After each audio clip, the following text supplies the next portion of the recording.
বিয়ের সানাইয়ের বদলে বেজে উঠল পুলিশের সাইলেন্ট। চৈতির সাজানো নাটকে পুলিশ এসে সাক্ষ্য এবং তার মাকে ধরে নিয়ে যায়।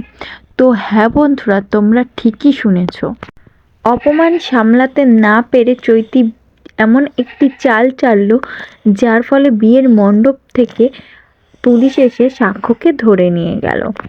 নিজের ষড়যন্ত্র ফাঁস হওয়ার পরেও কিভাবে পুলিশকে হাত করল চৈতি, আর এই চরম বিপদে ঝিলকি পারবে সাক্ষ্যকে বাঁচাতে?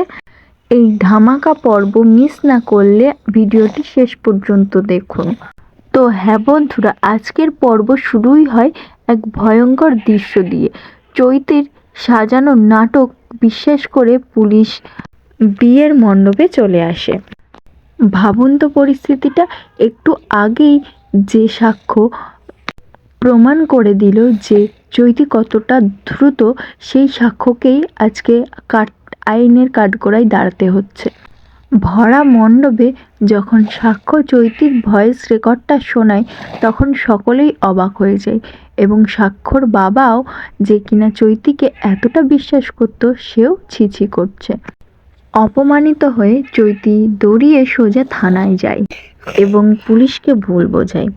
পুলিশকে বোঝায় যে বিয়ের মণ্ডপে তাকে অপমান করা হয়েছে এবং সাক্ষ্য ও তার মা তাকে ঠকিয়েছে।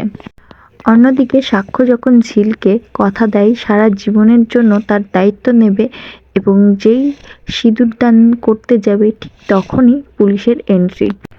পুলিশ তখনই বলে চৈতির এফআইআর এ সাক্ষ্যকে অ্যারেস্ট করতে হবে, এমনকি বাদ যায়নি তার মাও। কথা শুনে বাড়ির সকলেই অবাক।